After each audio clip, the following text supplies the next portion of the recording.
Are you flipping houses? If you are, let me ask you this. Are you picking your neighborhoods precisely and with a data-driven approach? Because if you're not, you could just be wasting your time. You could be wasting your time and you could be wasting your gas money driving around for dollars, hoping you find some good deals. Well, if you plan your neighborhoods and you take a little bit of time to do your research on which neighborhoods are more desirable to live in, then after you've flipped a single family home, it's going to be a much easier sell to the potential buyers and homeowners for living there, and you can get a better deal on the house.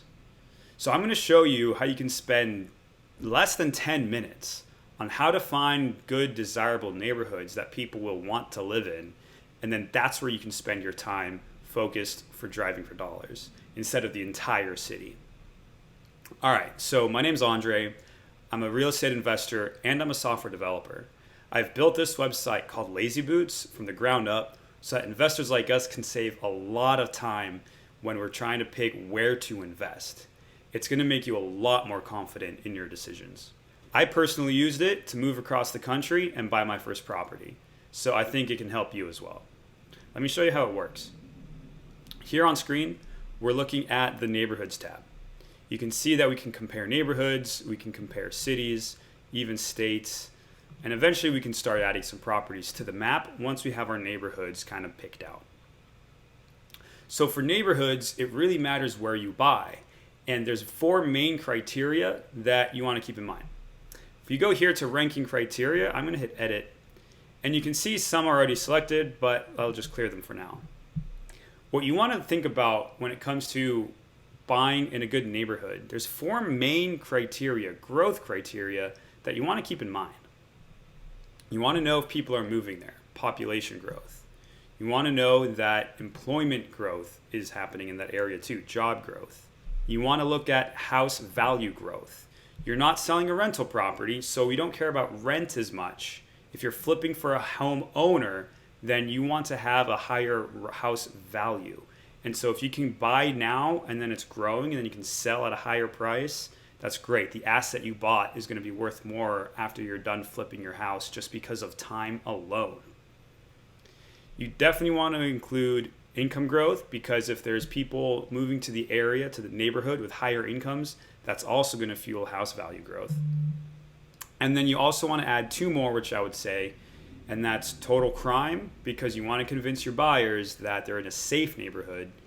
And I'm also going to throw in here median house value, because if you can skew the results in Lazy Boots to show you neighborhoods that are growing based on these criteria on the right and have lower house values, then you can do more deals at a lower price or buy low and then sell a little bit higher.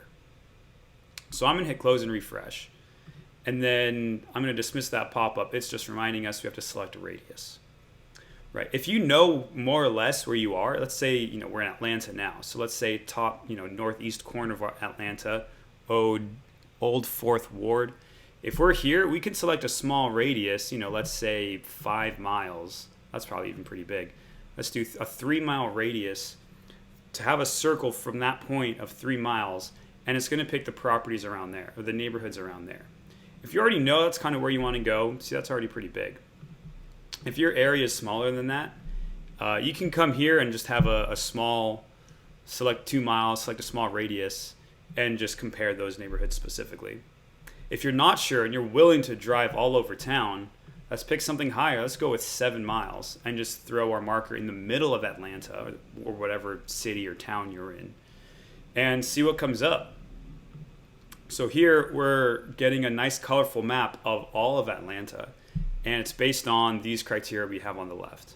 Now there's a couple of changes we're going to make real quick. So we have total crime here, that's ranked number 5 as far as our preference of the priority, right? Click and drag to put items in priority order.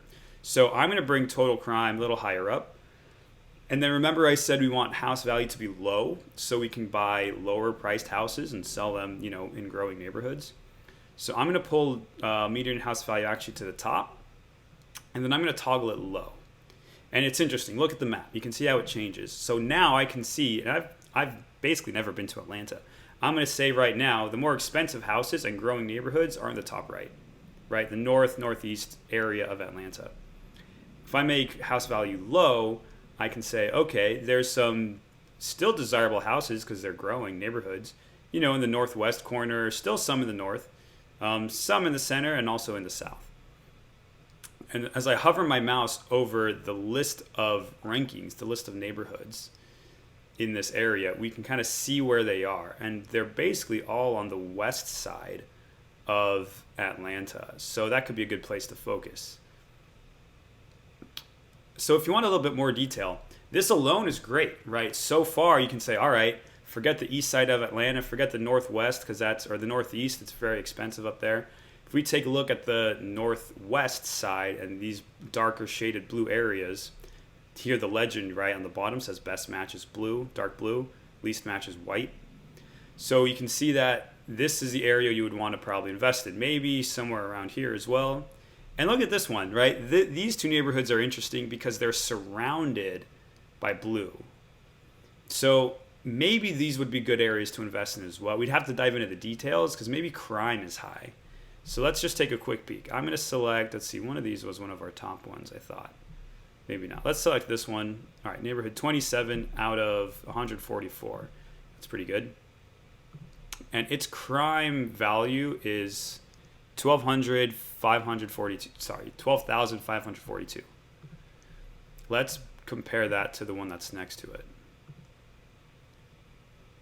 Okay, so in this case, total crime is actually lower. So I'm going to guess it's the house value that's making the difference. And probably the population growth as well. Yeah, so here population grew only 9%, and here population grew 20%. So that could be skewed by where our criteria are on the left. So if I bring total crime up a level, it doesn't have a huge impact. If I bring total crime to the top, still. So it's taking into account all of these considerations. So which one was low with this neighborhood? Let's just dive in so you have a better idea. All right, I didn't see this, but employment growth is negative 43%. Job growth is down. Income growth is down. House value growth is down. Right? That's not a place you're going to want to buy. But it might be up and coming. So if we click on this little graph here, let's get a better picture for this neighborhood. Everything around it is blue, but this area is declining, right? Population growth has started to flatten instead of going down, which is good, but it's still flat. And then house values are still going down. So even though this area is surrounded by blue, it's probably not a good place to buy or flip or anything. So keep in mind when you're driving around, you're driving for dollars, you can't see this data as you're just driving around. It's a lot more subjective. Lazy Boots makes it very objective where is a better idea to buy and where is a good idea to avoid. So let's take a look at this neighborhood right next to it. Look at that. Employment growth 149%, population growth 20%. If I click on the charts, it's a lot better than that other neighborhood, which is, just one street over when you're on the border. It's just a couple streets, in between. So keep that in mind, guys. I hope this helped. These criteria are very customizable, so you don't have to use the ones I have here. We also have presets.